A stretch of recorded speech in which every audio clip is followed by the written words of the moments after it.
Bonjour à tous, chers parents, futurs parents, chers grands-parents, chers amis du Sénégal, chers amis d'ailleurs.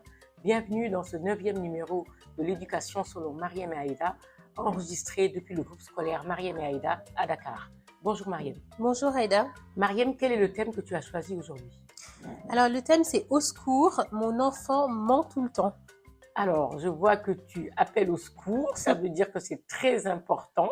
Pourquoi as-tu choisi ce thème, Mariem? Eh bien parce que c'est encore une phrase que j'ai souvent entendue. Effectivement, beaucoup de parents s'inquiètent de cela, en fait, de remarquer que leur enfant ment de temps en temps ou tout le temps. Tout dépend des situations. Et l'idée est de leur apporter des éléments de réponse sur leurs inquiétudes et leurs interrogations. Alors, moi, ma première question est très simple.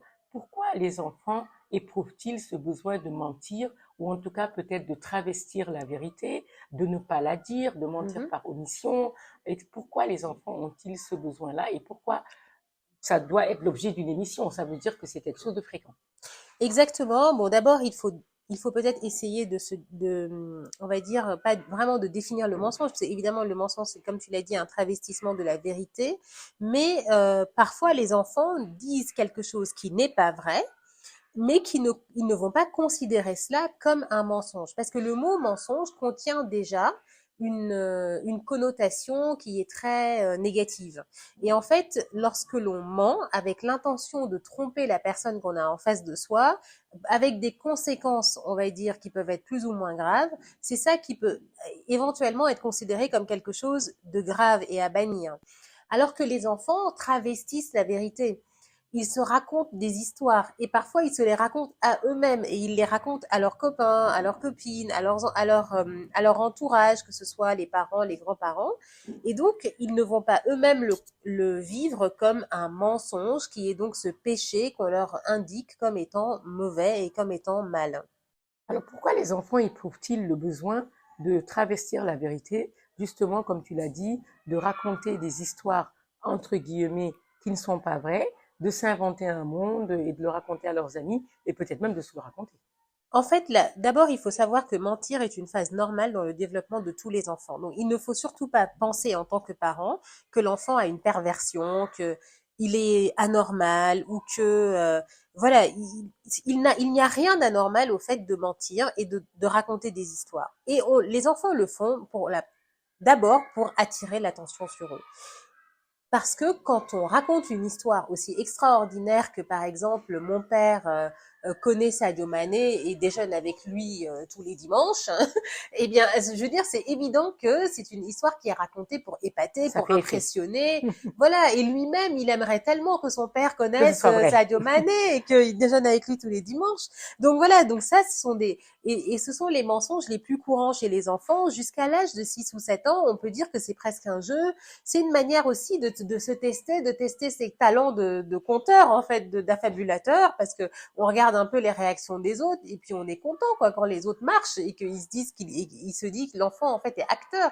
Et donc, il fait un peu fonctionner ses talents d'acteur, et il se dit que, voilà, son public est vraiment suspendu à ses lèvres. Et donc voilà, jusqu'à 6-7 ans, c'est ça. Et puis, il y a aussi toute cette phase qui va se situer dans la petite enfance où les enfants ont effectivement on va dire une petite difficulté à vraiment distinguer ce qui est vrai et ce qui relève de leur imagination. C'est-à-dire qu'on peut leur lire des histoires et donc qui sont pleines de magie, de comment dire, qui sont pleines de, de on peut dire d'imagination, comme par exemple des éléphants qui volent, comme voilà des fées, des magiciens, des chevaliers, des choses comme ça qui ne font pas du tout partie de leur réalité, donc qui sont fantastiques. Et l'enfant va se projeter dans la peau d'un personnage et va avoir envie de vivre ces choses-là. Et en fait, à un moment donné, dans sa tête, cette différence entre la réalité et l'imaginaire ne va plus tellement se faire. La frontière va être un petit peu floue Et il ne faut pas du tout, par contre, rebondir sur ce que je dis pour se dire que, ah bah, dans ce cas, il faut pas leur lire d'histoire, il faut pas leur raconter, voilà, Ben il faut non, pas qu'ils voient des choses fantastiques. absolument Parce que pas. pas du tout, parce que ça les construit, en fait. Et que donc, du coup, l'enfant, petit à petit, va finir par comprendre que ces choses qu'on lui lit, les choses qu'il voit à la télé, ne sont pas ancrées dans la réalité et qu'il y a une frontière bel et bien existante entre la réalité et l'imaginaire. Et c'est important que l'enfant, donc, arrive à construire et à dessiner lui-même cette frontière. Et l'autre raison pour laquelle un enfant pourrait mentir, c'est pour évidemment éviter une punition. Donc, si jamais il sait qu'il a fait quelque chose de mal et qui est encore, en tout cas interdit, et qu'il sait que là, si jamais on découvre que c'est lui, la punition va tomber, il est normal et naturel que l'enfant nie et n'avoue pas automatiquement. Alors, comment faut-il réagir face aux mensonges des enfants? Comment peut-on distinguer le mensonge pathologique, entre guillemets, ou le mensonge, comme tu disais, pervers, hein, une Oui. perversion, du mensonge blanc, entre guillemets, le mensonge qui, en fait, que l'enfant fait tout naturellement, qui fait partie d'une construction et qu'il finira de toute façon par abandonner lorsqu'il grandit, etc. Comment faut-il réagir? Bon, déjà, quand on est face à un enfant qui raconte une histoire, et on sait très bien que, par exemple, l'enfant rentre de l'école, ça se passe souvent dans les fratries, en fait, parce qu'il y a un frère, une sœur qui vient, qui raconte une histoire un peu extraordinaire qui lui est arrivée à l'école. Le petit frère et la petite sœur se sentent un peu en reste, parce que il ou elle n'a rien à raconter d'incroyable, et va se sentir obligé d'aller raconter quelque chose qui ne s'est pas vraiment passé. Là, tous les parents ont vécu la situation, et tous les parents sont capables de dire et de savoir évidemment que là, l'enfant est en train d'inventer, l'histoire n'a ni queue ni tête, etc. Et là, il s'agit de d'écouter déjà son enfant avec beaucoup de bienveillance jusqu'à ce qu'il aille jusqu'au bout de son histoire. Et ensuite, de lui dire, en fait, d'essayer de l'amener à avouer et à admettre que cette histoire, il l'a inventée. Donc évidemment, il faut d'abord valoriser le fait que l'histoire est peut-être intéressante, que l'histoire est cocasse, ah bah c'est drôle, mais attends, est-ce que tu es sûr que c'est vrai, ça s'est vraiment passé? On connaît tous l'expression que les parents ont souvent prononcée, qui est est-ce que c'est vrai ce mensonge? Bah voilà, donc là ça fait sourire un peu les enfants, non, j'ai inventé, donc et en fait dédramatiser le fait que on n'est pas fâché qu'il ait inventé cette histoire, donc ne pas du tout en faire tout un plat, ne pas se fâcher en lui disant ah mais tu mens, mais il faut pas mentir. Parce qu'en fait, pour l'enfant, c'est pas, comme tu as dit, une perversion, c'est juste une histoire qu'il a racontée pour attirer l'attention. Et somme toute, ça fait passer un bon moment en famille, pourquoi pas. Même si derrière, il convient de rappeler que, attention, il ne faut pas raconter des contre-vérités, ou encore quand on le fait sous la forme d'une blague, eh ben, il faut que derrière, on puisse dire, bon, bah, je vous ai bien eu, c'était une histoire que j'ai racontée juste comme ça, pour vous faire rire, etc., ou pour vous faire réagir. Il faut aussi éviter de punir trop fort les enfants, c'est-à-dire d'imaginer, on a fait une émission sur les punitions, mais quand on fait des punitions qui sont trop exagérées, qui vont trop loin, c'est là qu'on pousse ces enfants à mentir, en fait, quand ils ont fait quelque chose de Bien mal, sûr. parce que forcément, ils vont se dire que, voilà, par exemple, ils ont peut-être perdu un livre d'école, ou alors ils ont, je sais pas, cassé un verre, et ils savent que la punition va être si forte qu'ils ne vont jamais oser avouer en fait qu'ils ont fait ça. Donc si les punitions sont modérées, si on est dans une famille qui privilégie le dialogue plutôt que les punitions et la violence physique ou la violence verbale ou les cris, eh bien forcément ça va atténuer les mensonges des enfants. Et puis, il faut, évidemment, pour les plus jeunes enfants, il faut les aider à faire la différence entre, bah, justement, la réalité et peut-être les souhaits, comme l'exemple de Sadio Mané qu'on a donné tout à l'heure, où l'enfant souhaiterait que ça se passe comme ça, et il le souhaite si fort qu'il va l'affirmer comme une réalité, et il pourrait se piéger lui-même et y croire même à un moment donné, et se fabriquer des faux souvenirs. Et donc, il faut aider les enfants à ne pas justement tomber dans cet excès, et il faut le faire en douceur. Et puis, évidemment, il faut utiliser les contes, parce que tu connais, Aïda, l'histoire du berger qui criait au loup. Oui. Ce fameux berger qui garde ses moutons et puis qui s'ennuie et et qui se dit un jour, ah bah tiens, je vais crier au loup pour voir ce que Ce que ça ça fait. fait. Mhm. Voilà. Il crie au loup et tout le village arrive. Et le Il n'y loup a pas n'est de loup. pas là. Exactement. Et puis il le fait une deuxième fois parce que ça a été si drôle la première fois. Et puis le village revient et il n'y a toujours pas de loup. Et puis évidemment, hein, qu'est-ce Quand qui il y se a eu le passe? loup, Voilà. Quand le personne n'est loup venu. vient pour de vrai, Mhm. le berger crie au loup et personne ne vient. Et il se retrouve seul face au loup. Et donc ça, ce sont des histoires qu'on peut raconter aux enfants, qui sont beaucoup plus impactantes que n'importe quelle longue conversation moralisatrice qu'on peut avoir. Et donc l'histoire du berger qui criait au loup est une histoire qui fonctionne très bien, ou des anecdotes puisées dans notre enfance. Hein. On peut raconter que nous-mêmes, on s'est piégé soi-même en allant, quand on était petit, ça nous est tous arrivé de raconter une histoire, et puis on s'est retrouvé dans une situation hyper délicate à cause de ce mensonge. Donc voilà. Alors, moi, il y a quelque chose quand même qui me pose problème. Je vais prendre un peu la question de l'autre côté, disons. Là, on a parlé quand même des enfants qui mentent, qui peuvent raconter des histoires qu'on appelle mensonges, etc. Et des parents qui, face à ça, sont tentés de punir, tentés de sanctionner. Alors moi, la question que je me pose est la suivante. Faut-il, au contraire, toujours accorder à son enfant le bénéfice du doute ou penser qu'il dit la vérité, parce qu'on a des parents qui nous disent je crois toujours mon enfant, quoi qu'il me dise. Et nous savons, toi et moi, Mariam, que il y a des enfants qui mettent un mot à la place d'un autre. Donc, par exemple, un enfant peut être contrarié par une réponse d'un adulte et appeler ça une violence. L'enfant peut dire on m'a tapé, Oui. alors qu'on ne l'a pas physiquement tapé, mais il l'a ressenti comme si on l'avait giflé. Et on a quand même des parents qui accordent beaucoup d'importance à cette parole d'enfant. Et nous, on a l'habitude de dire, toi et moi, qu'il faut écouter les enfants, mais ce n'est pas une raison pour donner foi, accorder, en tout cas, dire que tout ce que les enfants disent est une vérité. Qu'est-ce que tu me répondrais à ça? Bah, que tout ce que dit, en fait, tout ce que dit un enfant est important, mais qu'il ne faut pas le prendre littéralement. C'est ça. Que certaines, comme tu l'as si bien dit, hein, certains sentiments de l'enfant sont exprimés de façon un peu biaisée, un peu à côté. Donc, il faut bien connaître l'enfant, c'est vrai, et il ne faut pas prendre littéralement un enfant qui dit, par exemple, il m'a tapé, ne signifie pas que cette personne l'a tapé. Parfois, ce n'est pas vraiment ça.